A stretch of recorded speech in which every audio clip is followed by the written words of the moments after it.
Bonjour, je suis Pierre-Henri de Menton, je suis le directeur de la rédaction de Challenge. Bienvenue pour cette session à la fraîche. Le thème des rencontres cette année, c'est face au choc. Alors il y a un choc auquel on est confronté qui est très puissant, qui est prévisible. On en parle un peu moins que les autres, c'est le choc démographique avec une dépopulation mondiale, sauf dans certaines zones, je crois dans l'Afrique subsaharienne, mais sinon, tous les pays vont observer une baisse de leur démographie dans les années et les décennies et les siècles qui viennent. Alors, pour faire face à ça, il va falloir financer le vieillissement. C'est l'objet de cette table ronde. Je vais tout de suite laisser la parole, comme le veut la tradition, aux rencontres à notre économiste. Il s'agit de Pauline Rossi, qui est professeure à l'École Polytechnique et qui vient d'intégrer, on la félicite, le Conseil d'analyse économique, qui est donc un think tank rattaché à Matignon. Pauline, je vous laisse la parole. Merci Pierre-Henri, bonjour à tous. Donc financer le vieillissement et la dépendance, en fait, ça pose une question économique fondamentale, qui est de transférer la richesse dans le temps. Donc on crée des richesses quand on est jeune, beaucoup moins quand on est âgé, ou en tout cas moins que ce dont on a besoin. Et donc à partir du moment où la consommation et la production n'ont pas lieu en même temps, il y a un risque. Parce qu'il y a tout un tas de choses qui peuvent arriver entre-temps et qui ne dépendent pas de nous. Et donc la question, c'est comment organiser ce transfert de richesse pour minimiser ce risque. Et c'est une question à laquelle tous les individus sont confrontés, quelle que soit la société, quelle que soit l'époque. Historiquement, ce transfert, il reposait sur les personnes que je connais. Mes enfants, ma famille au sens large. Donc quand je produis de la richesse, j'en donne à ceux qui en ont besoin. Et j'espère que le jour où moi j'en aurai besoin, d'autres m'en donneront. Donc c'est un système qui repose sur la confiance en l'autre, sur la confiance en la nouvelle génération, mais à laquelle je suis directement liée. Le problème de ce système, c'est qu'il ne répartit pas assez le risque. Parce que le nombre de personnes auxquelles je peux faire appel est relativement restreint. Et donc, il y a de nombreuses personnes âgées qui se retrouvent dans la pauvreté parce que leurs familles ne sont pas en mesure de les soutenir. Pour lutter contre cette pauvreté des personnes âgées, on a progressivement élargi le cercle pour qu'il y ait toujours des jeunes actifs qui produisent de la richesse et qui puissent en transférer une partie à la génération précédente, même s'ils ne sont pas directement liés. Et donc quand on va au bout de ce mouvement, on obtient un système de retraite par répartition au niveau national. C'est toujours un système qui repose sur la confiance en l'autre, mais l'autre, cette fois, est beaucoup plus abstrait. L'avantage de ce système, c'est qu'on a bien lissé le risque et on a bien réduit les inégalités entre les individus au sein d'une génération, mais on a introduit un nouveau risque, une nouvelle inégalité entre les générations. Pourquoi ? Parce que la taille des cohortes change au cours du temps, et donc le ratio, le nombre d'inactifs par actif change aussi. Et donc là se pose la question de qu'est-ce qui est juste ? Est-ce que c'est que chaque génération reçoive le même transfert par tête ? Ou est-ce que c'est que chaque génération donne le même transfert par tête ? Dans le premier cas, les générations nombreuses sont favorisées parce que chaque personne donne moins. Dans le deuxième cas, les générations nombreuses sont défavorisées parce que chaque personne reçoit moins. Et donc l'égalité d'un côté crée une inégalité de l'autre, et c'est un peu la quadrature du cercle. Donc l'alternative, c'est de dire, bon, il faut sortir de cette logique où chaque génération dépend de la génération d'après, et faire en sorte que chaque génération ne dépende que d'elle-même. Après tout, on a inventé des instruments financiers qui permettent de transférer de la richesse au cours du temps, donc utilisons-les. Il y a deux problèmes avec cette approche. Le premier problème, c'est qu'on réintroduit de l'inégalité au sein d'une génération, parce qu'en fonction de ce que vous avez pu épargner quand vous étiez actif et de votre santé quand vous êtes inactif, vous pouvez très bien vous retrouver dans la situation où vous êtes incapable de faire face à vos dépenses. Le deuxième problème, et ça c'est un point qui n'est pas toujours bien compris, c'est que c'est aussi un système qui repose fondamentalement sur la nouvelle génération. Parce que le rendement des actifs financiers dépend de l'économie, qui elle-même dépend de la démographie. Donc, je vous donne un exemple. Vous achetez un bien immobilier en vous disant « ça me fera un complément de revenu à la retraite ». Si entre-temps le marché de l'immobilier s'effondre parce que la population baisse et qu'il y a trop de logements par rapport à la demande, en fait votre investissement il vous rapportera beaucoup moins que prévu et peut-être même rien du tout. Donc l'avantage, la vraie différence, c'est que par rapport à la répartition, vous n'êtes plus limité à l'économie nationale. C'est toi, vous pouvez investir partout dans le monde. Donc un fonds de pension français peut très bien investir, par exemple, au Pakistan, parce que le Pakistan, c'est un pays qui va croître beaucoup dans les prochaines décennies. Donc ça a un avantage parce que vous avez plus d'options, donc vous diversifiez le risque économique. Mais l'inconvénient, c'est que vous avez moins de contrôle. Vous introduisez un risque géopolitique. Parce que le jour où le Pakistan décide de taxer ses sorties de capitaux, vous ne pouvez pas faire grand-chose. Donc il y a toujours un risque. C'est comme ça que je poserai le problème de manière théorique. Mon point principal, c'est vraiment de dire que, en fait, maintenir son niveau de vie quand on arrête de travailler, c'est presque un miracle, en fait. C'est possible que dans des conditions démographiques et économiques extrêmement favorables. Et comme on va le voir avec nos invités, ces conditions sont plus réunies aujourd'hui en France. Voilà, alors nos invités, laissez-moi vous les présenter en 2 mots. Votre voisine s'appelle Sarah Carlson, vous êtes Vice President Senior de Moody's. Donc vous allez nous faire un petit panorama international, hein, parce qu'il n'y a pas que la France dans la vie, même si on est très focalisé sur nos problèmes qui sont importants. Votre voisin s'appelle Gilles Belléplan, vous êtes donc une figure du secteur de l'assurance. On peut vous retrouver, je crois, juste après cette table ronde au stand Fnac. Vous êtes le co-auteur du manuel de l'assurance, qui est l'équivalent de Verniman, bien connu des étudiants en finance, mais pour l'assurance. Autant dire que vous connaissez bien ce secteur. Vous êtes directeur général délégué du groupe Adélaïde. Et le groupe Adélaïde, donc, c'est dans le giron d'un courtier familial qui s'appelle Verlin, qui est un des plus gros courtiers en France. On a un de vos concurrents donc, qui s'appelle Nick Dussoyer, qui parle très bien français, mais qui est australien d'origine, je crois. Donc on fera une petite incise sur comment on finance les retraites en Australie, ça peut être intéressant. Vous êtes directeur général de Willis Towers Watson France, qu'on connaît plus, ça va peut-être changer, mais sous le nom de Gras Savoie, mais vous avez changé de nom puisqu'il y a eu un changement d'actionnaire. Et enfin, Sylvain Rabuel, vous présidez un important groupe d'accompagnement de la vieillesse. Donc vous avez beaucoup d'établissements dits EHPAD à travers l'Europe, et vous êtes dans les 3 premiers européens, je crois. Donc on parlera aussi bien sûr du financement de la dépendance. Autant dire qu'on a un panel très complet, à la fois théorique, international, mais aussi avec des praticiens de ces métiers. Alors, comme promis, Sarah Carlson, je voudrais que vous nous fassiez en quelques minutes un petit peu un état des lieux. On le disait tout à l'heure en introduction, la France n'est pas le seul pays confronté à une crise démographique. En Italie, par exemple, c'est pire. Où est-ce qu'on en est? Quels sont les gouvernements, les partenaires sociaux partout dans le monde? Quels systèmes sont en train de se mettre en place pour financer tout ça? Alors, Sarah, on comprend très bien le français, mais m'a demandé à s'exprimer en anglais. Donc voilà, on a donné l'autorisation et je pense qu'il n'y a pas trop de problème, Sarah. Merci. Lorsque je pense au vieillissement, 2 choses viennent à mon esprit et c'est comme cela que nous abordons le sujet chez Moody's. Il ne s'agit pas que des euros que doivent dépenser l'État, il s'agit également de l'impact du vieillissement sur la croissance économique. Parce que la croissance économique, d'un point de vue du gouvernement et de dette, ça facilite la gestion de la situation. Mais ça, c'est une bonne nouvelle puisque la France a certains avantages qu'il n'exploite pas actuellement. Donc, il y a beaucoup de potentialité de mieux faire parce que la démographie française, avec une économie avancée, la démographie est assez chouette.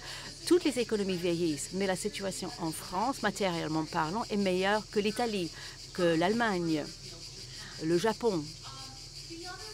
L'autre chose qui ne vient pas automatiquement à l'esprit est qu'en France, le nombre de jeunes, le nombre d'années en bonne santé après l'âge de 65, ce taux est au plus élevé, très élevé en France, le plus élevé en Suède. Un Français moyen peut avoir 11 années en bonne santé après l'âge de 65 ans, ce qui facilite le prolongement d'une carrière, par exemple. mais nous voyons que la France n'exploite pas ces avantages. Si je compare les Français aux Européens en général, alors les Français quittent le travail bien en amont, à l'âge de 62,6, selon la Commission européenne. Ailleurs, le Danemark, l'âge moyen de fin de carrière est à 65 ans. Et vous vous dites, ah oui, c'est les Scandinaves, ils ont toujours un comportement différent. Mais ce n'est pas vrai. En fait, dans l'Europe du Sud, on constate quelque chose de très similaire. En Espagne, Portugal, Grèce, les travailleurs quittent le travail au-delà de l'âge de 64 ans. En France, on se comporte comme dans un pays de l'Europe de l'Est, mais en Europe de l'Est, le nombre d'années en bonne santé moyen est beaucoup plus inférieur. Donc voilà un avantage pour la France. Et la France, avec les coûts de santé les plus élevés en Europe, a déjà payé cela avec un système de santé en or. Donc c'est une bonne nouvelle également. Et ça, c'est quelque chose qui pourrait avoir un impact sur la croissance s'il y avait une modification. Mais il faut réfléchir également aux coûts en termes d'euros. Moi, je suis économiste souveraine. Je pense à tout en termes de pourcentage de PIB parce que ça rend plus facile les comparaisons entre pays. Alors, j'ai une bonne nouvelle et j'ai une mauvaise nouvelle à vous présenter. D'abord, la mauvaise nouvelle. Les coûts de la retraite française est très élevé en France. Mais la bonne nouvelle est que ce coût n'augmente pas beaucoup et donc la France rentre dans les rangs finalement. Si on pense à l'année 2040, d'ici 15 ans, donc, la France, qui dépense aujourd'hui 14,2% du PIB sur la retraite, va dépenser 14,1% de son PIB. Aujourd'hui, l'Autriche est au même niveau, l'Italie est à un niveau plus élevé, 16,1, mais la France aura beaucoup de sociétés, tandis que les pays tels que la Belgique, l'Autriche, le Portugal vont dépenser le même montant que la France. L'Espagne et l'Italie vont dépenser plus encore. Et lorsqu'il s'agit de la dépense sur la santé, la France dépense plus que les autres en Europe et va continuer à dépenser plus. Mais je dis que cela permet à la France d'acheter certains avantages et à exploiter ultérieurement pour développer l'économie.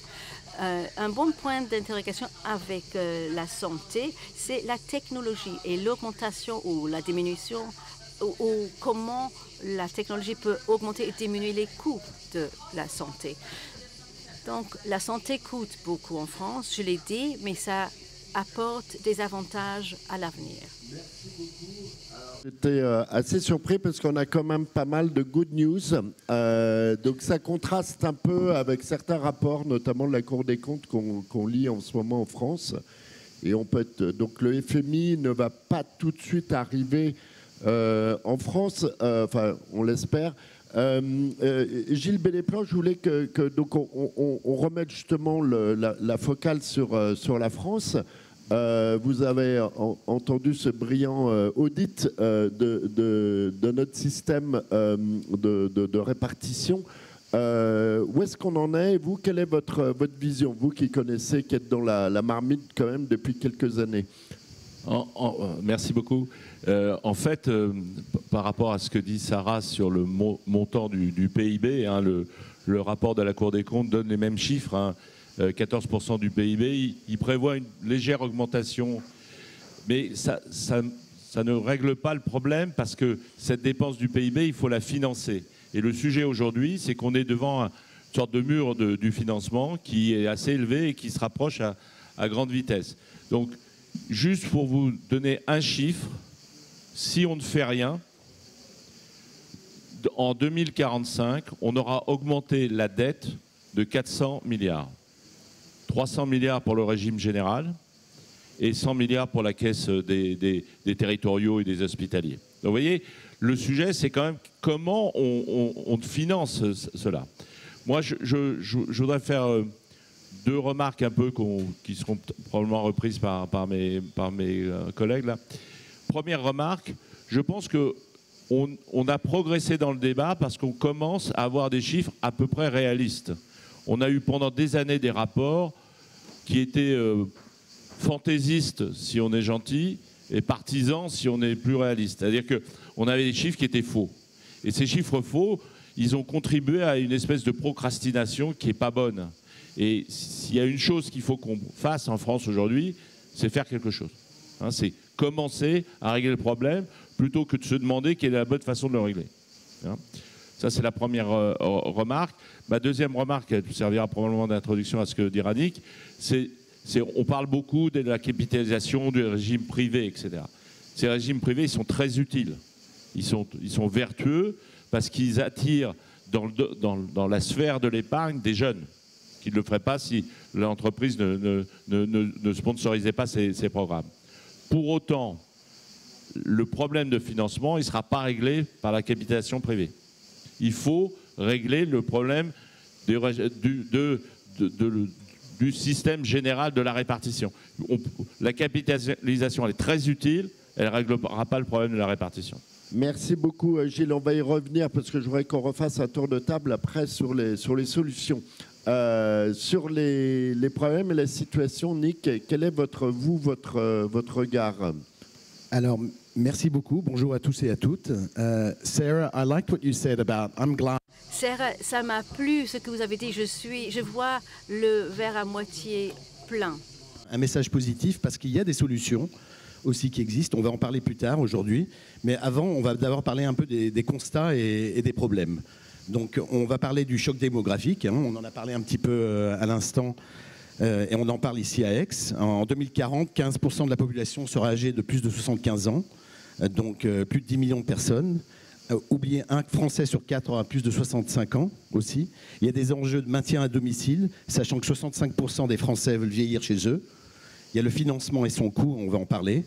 Des formules de résidence qui doivent être adaptées. Il y a la capacité d'accueil des résidences médicalisées, donc 600 000 chambres à ce jour disponibles, donc 40% dans le secteur public, mais il faudra passer à plus d'1 million dans les 15 ans à venir. Et puis, comment est-ce qu'on finance cette forme d'hébergement aussi? Donc ça, il y a ce constat-là à faire. 1,3 million de personnes sont en état de dépendance aujourd'hui, nécessitant l'aide d'autrui pour les aides quotidiennes de la vie quotidienne d'aujourd'hui. Donc après, ce chiffre va augmenter avec le vieillissement de la population et l'espérance de vie avec 2,3 millions de personnes dépendantes d'ici 2060, selon certaines sources. Et ça, ce status quo n'est pas tenable. On l'a vu un petit peu en termes de financement cette semaine avec le rapport, mais il ne suffit pas seulement de financer la dépendance, mais aussi de la prévenir et de l'accompagner.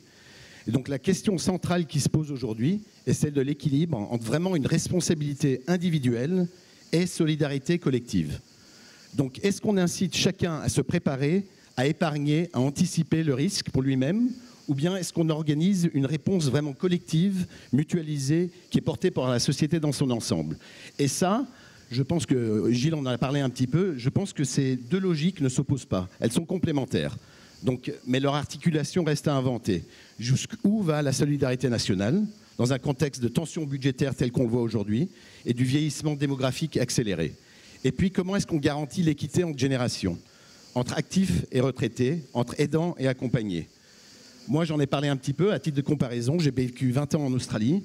Très tôt, ce pays a fait le choix d'un système de retraite complémentaire obligatoire qui s'appelle superannuation. L'employeur doit verser une cotisation, donc d'au moins 12% du salaire brut, à un fonds de pension privé. Donc ça a commencé à 3% et ça a augmenté en 92, ça a augmenté et ça a facilité justement l'émergence de produits long terme intégrant progressivement la dépendance. Après, il faut investir dans la prévention et l'accompagnement de la perte d'autonomie. Voilà, si vous permettez, Nick, on va parler des solutions. Là, c'est très intéressant le modèle australien. Je voudrais qu'on s'arrête une seconde, puisque vous l'avez évoqué avec des chiffres un peu effrayants sur la dépendance. Alors là, on a un spécialiste, un des leaders de ce secteur.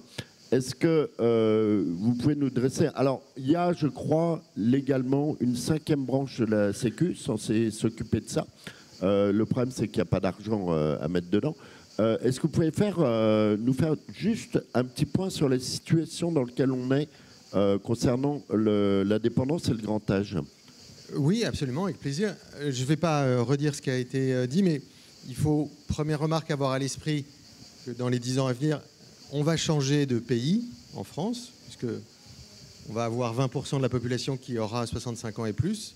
Donc il y aura plus de personnes de 65 ans et plus que de personnes de moins de 25 ans. C'est la première fois dans notre histoire qu'on sera dans cette situation-là. Et ça va évidemment peser sur l'ensemble de notre système de santé, notre système de retraite et sur le système des finances publiques.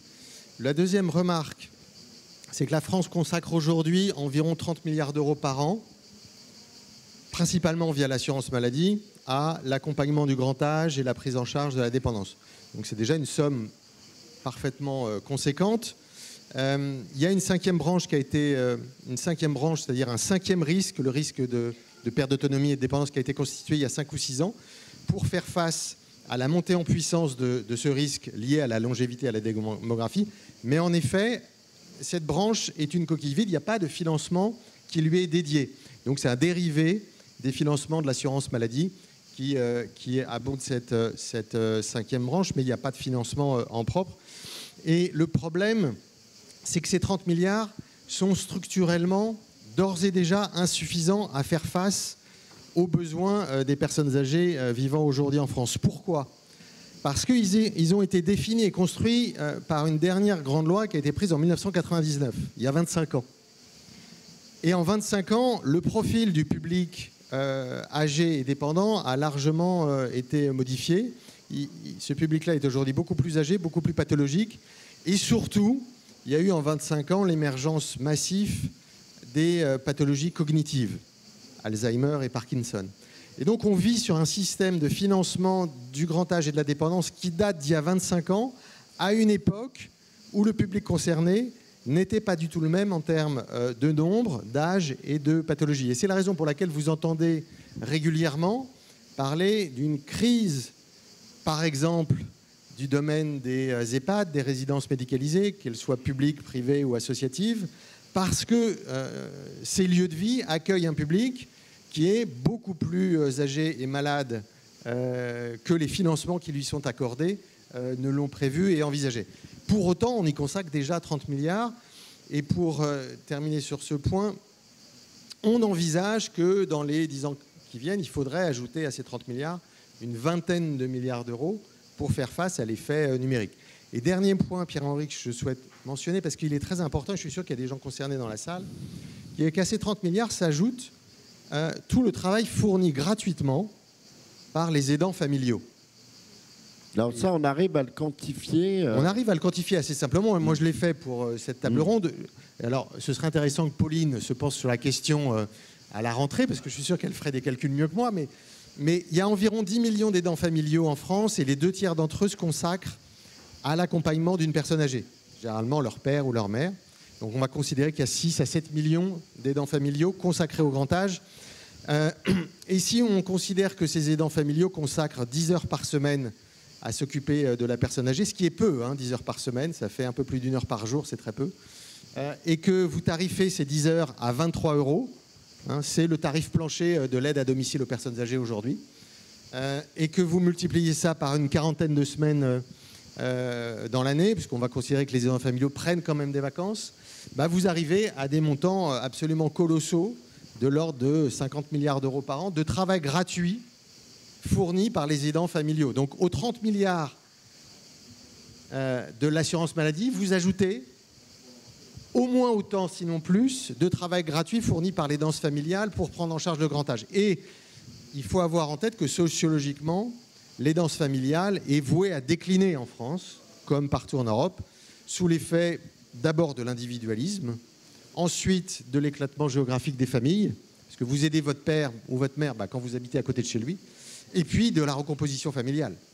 Il y a une montée très forte de la recomposition familiale qui fait que mécaniquement, on aidera moins ses proches. Donc ce système-là, ce pilier invisible, il va s'éroder dans les 10 à 20 ans qui viennent. Voilà. Alors le pilier invisible, ça fait la boucle avec le début de l'intervention de Pauline sur la solidarité familiale, qui était en fait le début,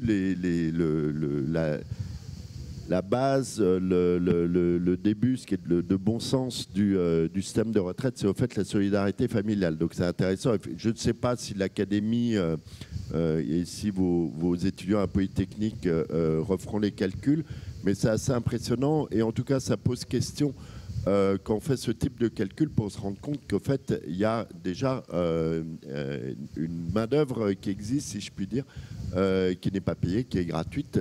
Donc voilà, en tout cas ça pose bien le débat. Alors il nous reste une vingtaine de minutes. Le sujet est complètement passionnant, on pourrait bien sûr y passer toute la journée, il est très vaste.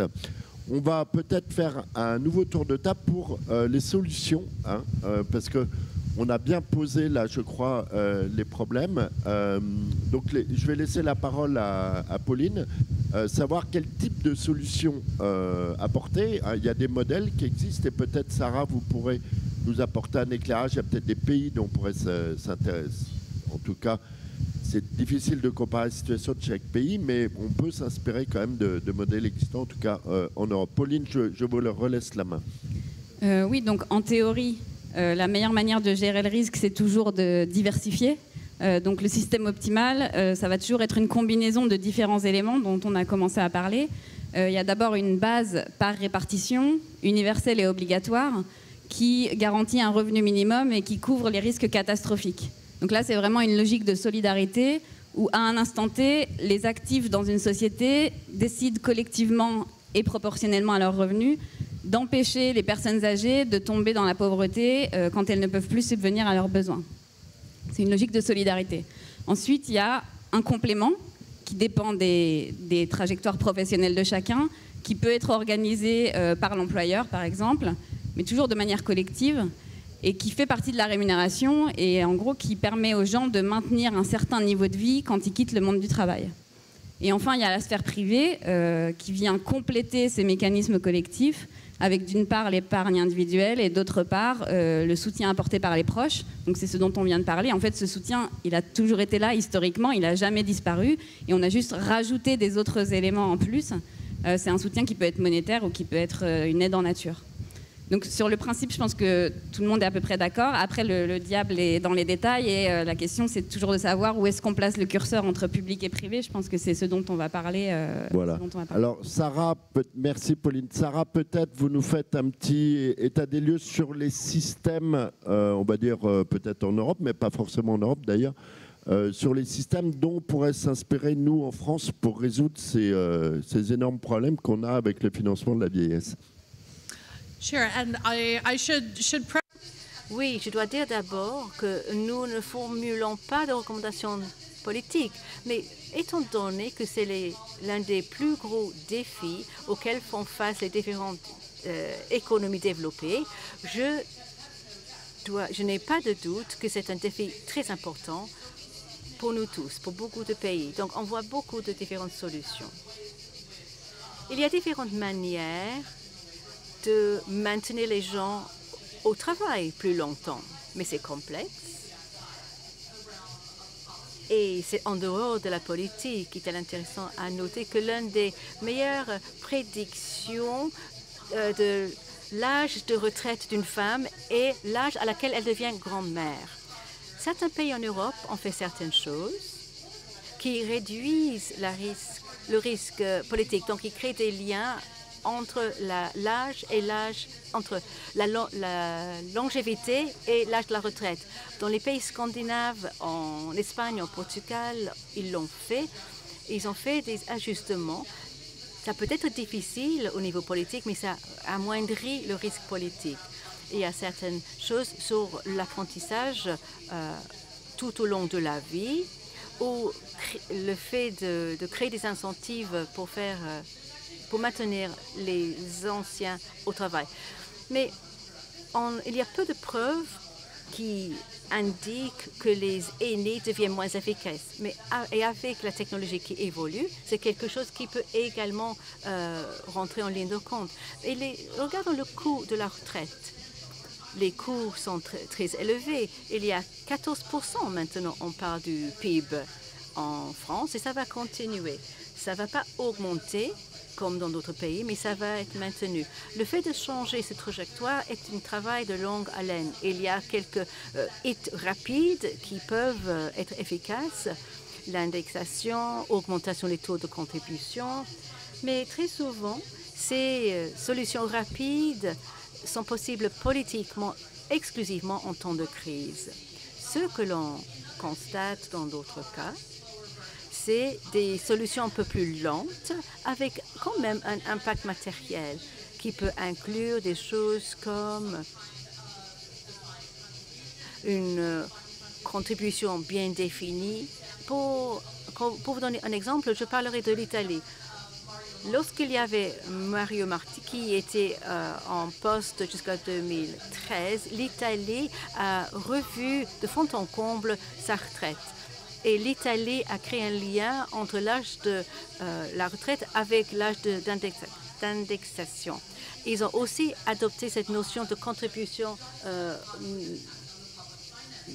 sociale, ce qui a un impact sur les finances publiques. Lorsqu'ils ont commencé à baisser ses coûts, il y a une période de transition qui est toujours très onéreuse. Alors les solutions qui ont un impact durable sont celles qui sont le moins du ressort de la gageure, mais en fait elles prennent beaucoup de temps. Réforme massive des retraites, début de l'impact en 2037, donc c'est sûr qu'on voit qu'on est dans du temps long et on n'a pas tout à fait réglé tous les problèmes. Peut-être, je vous ai interrompu tout à l'heure, si vous pouviez revenir sur le système australien, ça m'avait l'air très intéressant. Je voudrais savoir si c'est applicable dans un pays comme la France, où on a déjà un taux de prélèvement obligatoire quand même assez costaud. Si on demande en plus aux Français une sorte de prélèvement placé en capitalisation mais qui serait obligatoire, c'est bien ça le système australien? Oui, c'est bien ça, mais oui, mais en complément. Donc en complémentaire d'autres solutions aussi, je pense que ça peut aider. Ils ont commencé bien plus tôt et c'était graduel justement, donc à ce niveau-là. C'est quelque chose qui peut marcher, donc on va en parler. Gilles allait en parler sur la partie capitalisation, mutualisation aussi, mais il y a aussi d'autres axes comme la mutualisation, comme la prévention et le rôle des seniors aussi. Mais ce système-là, je pense que c'est quelque chose qui est aussi trouvé dans d'autres pays. C'est quoi le taux? Vous parliez de 12% 12%, voilà, ah, oui. Tout à fait. Donc ça a commencé à 3% et puis après c'est monté jusqu'à 12%. D'accord, c'est quand même énorme. Oui, oui, c'est tout à fait. D'accord, mais... parce que le taux d'épargne des Français, c'est ce qui est très élevé. C'est, je crois, 16% du revenu. C'est déjà de la prévoyance, parce que là-dedans, il y a beaucoup d'assurance vie. Alors Gilles, vous, quelles sont les pistes qu'on peut explorer, on va dire de façon réaliste, parce qu'il y a, vous savez, quand même un contexte politique, etc. Tous les pays sont confrontés à ça, pas seulement la France. On ne va pas revenir sur le conclave, mais quelles sont les solutions qui pourraient être appliquées, les conseils que vous pourriez donner à un gouvernement, quel qu'il soit? Je ne sais pas si je donnerais des conseils à un gouvernement.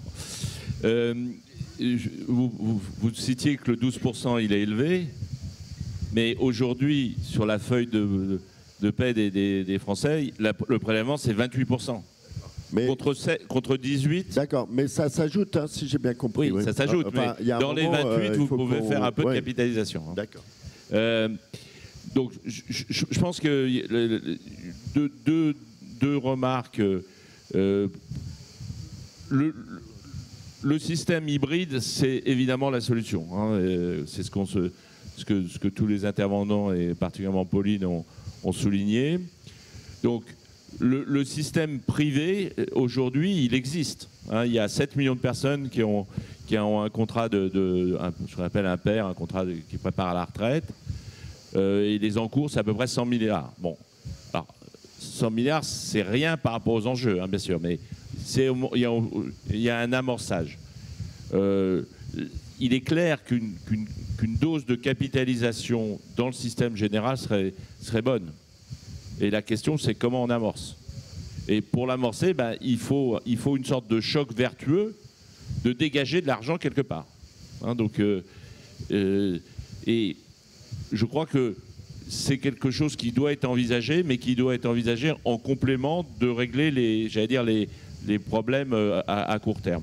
Pour régler les problèmes à court terme, le rapport de la Cour des comptes, il recite les recettes habituelles, faire payer plus les cotisants, bon, c'est compliqué quand même, faire une moindre indexation des pensions, ce qui est aussi compliqué compte tenu du vote des seniors, mais c'est ce qui existe sur l'AGIRC-ARCO. L'AGIRC-ARCO, elle ne revalorise pas les pensions complémentaires, elle fait une petite sous-indexation de 0,4, 0,3% selon les taux. Personne s'en est jamais plaint. Hein. Et puis après, il y a les deux grands totems qui sont l'âge de la retraite, hein, qui a un effet rapide, mais qui a tendance à s'estomper un peu dans le temps. Et puis, il y a les annuités, et là, c'est le contraire. C'est un moindre effet, mais plus durable dans le temps. Donc, vous voyez, la question, c'est, on ne peut pas dire qu'il y a une solution, il y aura un panel de solutions, encore faut-il en mettre au moins une partie. On rajoutera un troisième totem, si vous êtes d'accord, c'est les 10%, donc l'abattement de 10%. Alors c'est un sujet très tabou, hein, parce qu'on sait que les retraités, ils votent plus que les autres, dans tous les pays, en France en particulier, mais il me semble qu'il y a un consensus, je parle sous vos contrôles, Pauline, des économistes, et je sais que Jean-Hervé Lorenzi, qui est un spécialiste, milite beaucoup, parce qu'il y a quand même quelques milliards à récupérer qu'on pourrait réinjecter dans le financement de la vieillesse, me semble-t-il. Oui, particulièrement. Il ne faudrait pas appliquer ça aux toutes petites retraites. Hein. La retraite moyenne en France... C'est sur l'impôt sur le revenu. Hein. Ouais, donc tout le monde ne paye pas ça. Il y a peu de gens qui payent l'impôt sur le revenu dans ce pays. Ouais. Donc, alors, la deuxième série de remarques, c'est sur... On parle toujours du financement, mais il faut aussi parler un petit peu de l'actif. Et donc là, il y a aujourd'hui vraiment deux écoles. Il y a une première école qui dit toute cette capitalisation, il faut la placer au mieux possible. Et donc aller sur les marchés financiers mondiaux, en partie aux États-Unis, pour avoir les meilleurs rendements. Accessoirement, c'est la stratégie financière du fonds de réserve de retraite. Et puis la deuxième école de pensée, c'est de dire l'épargne, vous soulignez le taux important d'épargne des Européens, il faut que l'argent qui est épargné reste en Europe et soit plus ou moins fléché sur le financement des grandes transitions. Hein, transition climatique, transition démographique, transition digitale. Très bien. Alors peut-être un petit point sur les solutions, on va dire, de votre cinquième branche, même si elle est vide pour l'instant. Qu'est-ce qu'on pourrait trouver comme solution réaliste à cette espèce d'iceberg là qui est en train de se profiler devant notre paquebot de finances publiques qui prend déjà l'eau de toutes parts? Quelques remarques. Sur le plan du financement, il y a des choses qui ont été dites là. Il y a déjà amélioré le rendement du financement actuel. Je parlais des 30 milliards d'euros de l'assurance maladie. Je ne suis pas convaincu, pour ne pas dire le contraire, que ces 30 milliards soient les plus efficaces possibles aujourd'hui. Il y a plein d'exemples qui permettent de l'illustrer, mais c'est des financements qui sont très en silo. Par exemple, entre les financements de l'aide et du soin à domicile et les financements de l'EHPAD, alors que tout ça pourrait marcher en synergie en mutualisant les ressources humaines. Et sur le plan des ressources humaines, tous les métiers du soin sont aujourd'hui gangrénés par les phénomènes du travail temporaire et de l'intérim qui coûtent beaucoup plus cher que le travail en CDI. Et tout ça mange les financements actuels. Donc on aurait intérêt à une révision en profondeur des systèmes de valeur entre le travail à temps partiel, le travail temporaire et le travail à durée indéterminée pour massivement orienter toutes les ressources humaines sur du contrat à durée indéterminée à l'efficacité économique beaucoup plus forte. Donc il y a aussi une amélioration de l'efficacité de la dépense actuelle qui pourrait être largement menée. Et la deuxième chose en termes d'offres, cette fois-ci, c'est à quoi on va employer ces ressources. Aujourd'hui, on s'oriente en France vers une crise programmée de l'offre. En 2030, vous allez avoir les générations nées après la Deuxième Guerre mondiale, à partir de 1945, qui vont arriver à l'âge de 85 ans, c'est-à-dire à l'âge où ils vont véritablement avoir besoin soit d'aide à domicile massivement, soit de résidence médicalisée. Et les 600 000 lits, par exemple, d'EHPAD qui existent en France vont être totalement saturés à partir de 2030. Et on va donc manquer effectivement, à mon sens, au minimum d'un millier d'EHPAD en France dans la décennie 2030. Et on n'est pas en train de les construire, hein. On est plutôt en train d'en fermer. C'est-à-dire que le secteur public ferme des lits, le secteur privé associatif ferme des lits parce qu'ils sont en faillite. Et donc, on s'achemine vers une crise de l'offre en termes de lits et vers une crise de l'offre en termes de ressources humaines. Alors, la solution. Donc, la solution, ce serait de décréter une mobilisation générale pour produire de l'offre, pour qu'elle soit prête dans 5, 6 ou 7 ans. Et la seule solution, c'est de faire appel à l'investissement privé. Parce qu'il y a du capital privé qui, en Europe, serait prêt à s'investir dans la création d'offres. Mais aujourd'hui, on ne le lui demande pas et on le place, ce capital privé, dans une incertitude réglementaire, de régulation et de financement absolument complète. Donc il y a une mobilisation générale à décréter pour inverser une tendance qui programme à horizon 2030 une crise massive de l'offre, c'est-à-dire des Français qui auront besoin d'un accompagnement soit à domicile, soit d'un habitat adapté avec services et médicalisation qui n'existera pas. Ou qui sera très cher. Nick voulait réagir et puis après je vais laisser Pauline nous faire un mot de conclusion afin qu'on ait un peu de temps pour prendre des questions. Juste pour complémenter ce que disaient Gilles et Sylvain, donc pour moi les 4 solutions, et je vais rester assez concret, donc on parlait de la capitalisation. Très concrètement, on pourrait faire la mise en place d'un compte dépendance salarié avec un modèle du PER. Aussi, que ça peut être sur du volontaire ou de l'obligatoire, mais on peut aussi personnaliser le parcours retraite. Donc ça veut dire la rente modulable dans le temps. On dégage un peu moins au début et un peu plus après quand on en a vraiment besoin. Pour la partie mutualisation, et c'est là où ça devient intéressant, je pense qu'on peut mettre en place des contrats dépendance collectifs. C'est là où les entreprises peuvent aider. Donc on a accompagné pas mal d'entreprises à ce sujet avec des solutions simples, économiquement viables aussi, qui marchent. Le secteur de la construction par exemple, ou même des transports. On peut imaginer aussi un fonds national de dépendance sur le modèle des catastrophes naturelles, donc avec un prélèvement faible mais universel pour une réaffectation des cotisations existantes. On n'en a pas trop parlé, mais un petit peu le troisième axe, c'est la prévention aussi. Donc agir en amont pour vraiment réduire le risque. Face à la dépendance, on peut une prévention devenir centrale. Donc plutôt passer d'une logique curative à une culture de prévention active. Donc ça veut dire des incitations au parcours santé, ajustement des contrats de prévoyance, création d'un compte prévention individuel, à l'image de ce qui existe sur le secteur du transport routier par exemple, où là, il y a des points qui sont utilisés avec de la pénibilité pour aménager la fin de carrière pour les salariés. Mais ici, il faut accompagner le maintien des incitations fiscales. C'est bon, c'est reparti. Et la dernière fois, après, la technologie. On en parle un petit peu beaucoup à Aix quand même, et l'intelligence artificielle. En matière de prévention, donc capteur de mouvement, IA embarqué dans des objets du quotidien, une détection précoce des fragilités. Vous imaginez à la maison, par exemple, c'est des outils qui peuvent prolonger l'autonomie et aider à renforcer la prévention. Et Sylvain en parlait justement dernièrement, et pour finir, le rôle des aidants et des seniors. On a parlé de ce pilier invisible, et je pense que c'est des populations qui doivent être plus reconnues. Par les entreprises aussi, donc quand on parle des aidants, on en a parlé, et inciter justement plus de gens, on sait qu'on en aura énormément, plus d'un quart justement des salariés en 2030 seront dans ces situations d'aidants, et ça impacte leur santé, leur performance, leur équilibre de vie. Donc les entreprises... On va se mettre dans les entreprises, il y a des accords qui sont signés maintenant sur des comptes épargne-temps liés pour les aidants, sur la base du volontariat. Des congés spécifiques, du télétravail adapté, de l'accompagnement psychologique, des hotlines dédiées. Donc les entreprises font ça aujourd'hui et peuvent faire ça encore plus. Très bien. Pauline, je vais vous laisser ramasser tout ça. Vos solutions, comment on a d'un côté des finances publiques à sec, de l'autre côté des solutions de capitalisation qui engendrent tout de même, quoi qu'on fasse, et c'est normal, une forme d'inégalité. Donc comment marier les deux, ou est-ce que vous metteriez le curseur? Pour conclure, je dirais juste 2 choses. La première sur ce curseur public-privé, c'est qu'il faut bien se souvenir que privé, ça ne veut pas forcément dire plus soutenable, parce qu'il y a toujours cette incertitude liée à l'économie de demain, qui est aussi liée à la démographie.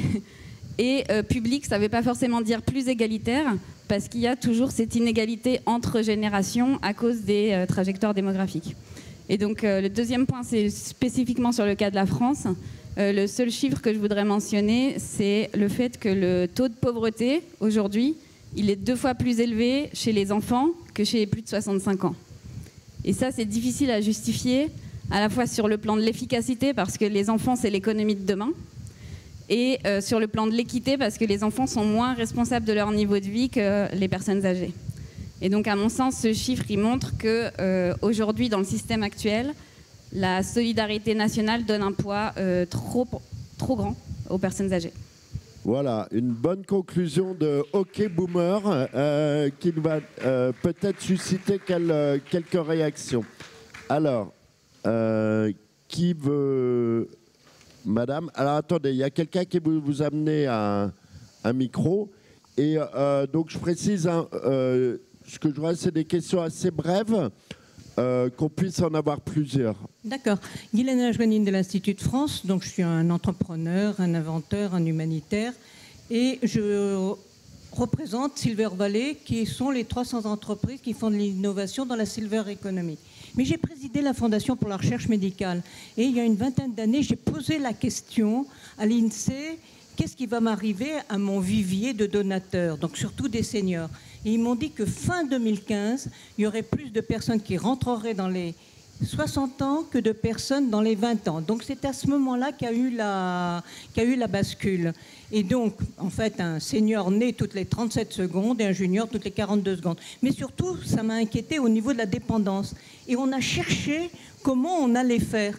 Et on a trouvé quand même quelques niches dont vous n'avez pas parlé encore, qui, par exemple, les fonds de déshérence. Par exemple, sur l'assurance vie, déjà, il y a 20 ans, il y avait 7 milliards en déshérence. Il y a peut-être aussi à chercher de ce côté-là.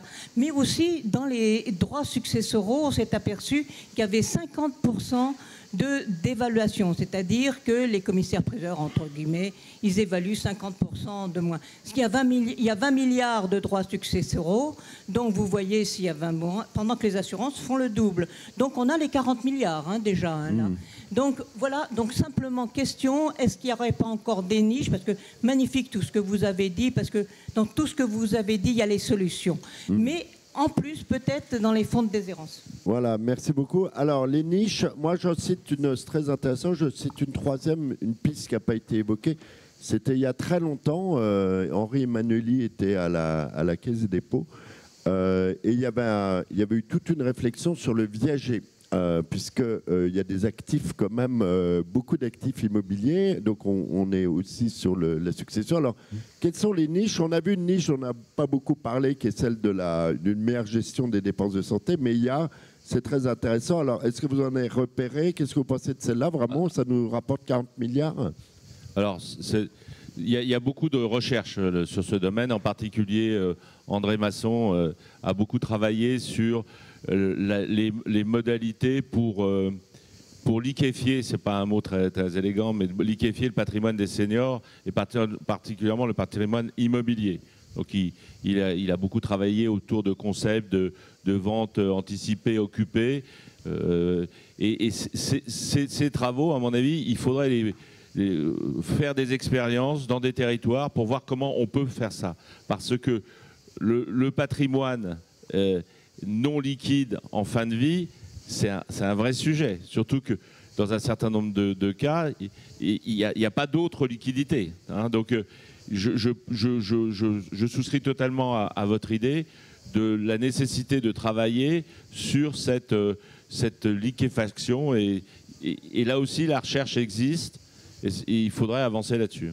D'accord. Est-ce que sur la dépendance, on le sait, hein, c'est un mode de financement de la dépendance que de vendre l'appartement de sa grand-mère pour pouvoir payer l'établissement dans lequel elle est. C'est même presque institutionnalisé dans certains secteurs, notamment dans le public, puisqu'on voit des départements qui se retrouvent propriétaires de biens immobiliers au décès d'une personne très âgée. Donc je voulais savoir, est-ce qu'il y a une réflexion là-dessus dans votre secteur, à la fois, on le sait, hein, il est triple, privé, associatif et public. Inciter à la liquéfaction du patrimoine, c'est évidemment une piste considérable. Il va falloir trouver un autre terme, hein, c'est un peu stressant, comme liquéfaction du patrimoine. C'est évidemment une piste. Le paradoxe en France, c'est que ça existe pour les plus modestes. C'est-à-dire que pour le public âgé éligible à l'aide sociale, il existe un dispositif qui s'appelle le recours sur succession. C'est-à-dire que vous êtes éligible à l'aide sociale, vous en bénéficiez, et on va vous chercher votre patrimoine pour le payer. Et c'est ça dans les départements. Ça va être plus compliqué pour Domusvie de faire ça, effectivement. Oui, parce que ça, finalement, c'est aujourd'hui les Français les plus modestes à qui on va chercher leur patrimoine, qui n'est pas bien considérable, pour aller financer leur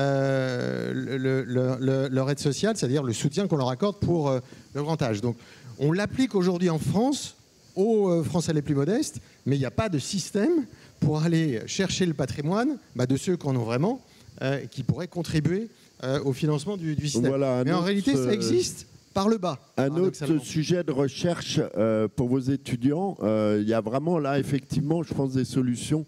Et on parlait aussi sur, effectivement, l'évaluation dans les successions. Il y a des niches auxquelles on ne pense pas. Et il y a des niches énormes, parce que le patrimoine immobilier des personnes âgées, par définition, il est de plus en plus important. Et donc, effectivement, c'est peut-être un mode de financement pour voir les impacts que ça pourrait aussi avoir sur le marché immobilier lui-même.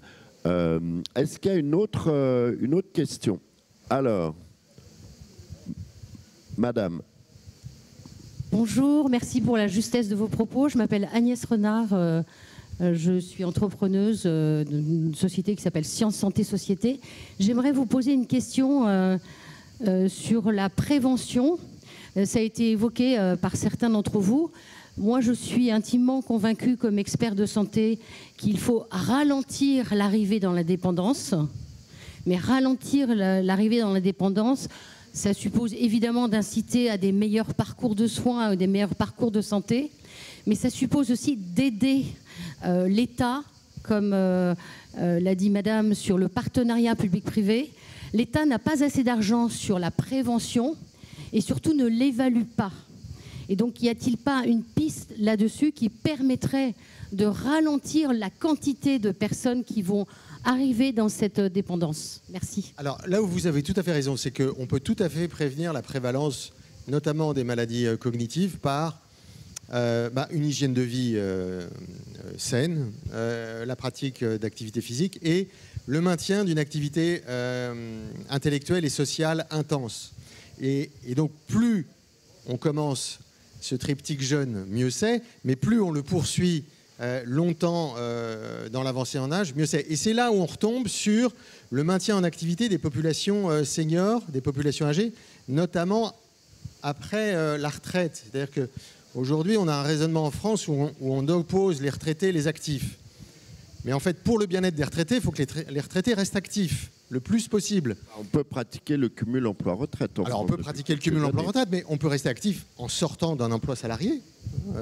Mais on aurait tout intérêt, du point de vue de la prévention, à ce que, après être sorti du monde salarié, ou en tout cas du monde actif tel qu'on l'entend, à encourager et organiser le maintien en activité de la population âgée en forme, parce qu'à 65 ans aujourd'hui, vous êtes en pleine forme dans la plupart des cas, et à maintenir notre population, nos citoyens de 65, 70, 75 ans, en activité au service de la communauté, et ce n'est pas les tâches qui manquent, parce que ce sera d'abord pour eux le meilleur moyen de prévention. Et là aussi, on va retrouver une inégalité sociale très forte, c'est que l'arrêt de l'activité et la désocialisation, l'arrêt d'activité intellectuelle et physique, ça va frapper d'abord les CSP-, et beaucoup moins les CSP+. Donc il y a une double logique de prévention et d'égalité ou d'inégalité à encourager, mais du coup à organiser le maintien en activité intellectuelle et sociale de la population après 65 ans. Voilà, je vous remercie beaucoup. C'est avant, évidemment. Mais... Malheureusement, j'ai le sale rôle, je suis le maître du temps. Merci Pauline, merci à tous nos intervenants. Je vous invite, n'hésitez pas à poursuivre la conversation parce qu'on n'a pu prendre que 2 questions, mais je pense que nos invités sont à votre disposition. Et surtout à rejoindre, je crois que c'est maintenant, votre signature au stand Fnac. Non, je ne sais pas quand c'est. Bon, Il me semble, hein, donc n'oubliez pas. Si vous voulez tout savoir sur l'assurance, il faut acheter le manuel de référence. Merci Gilles.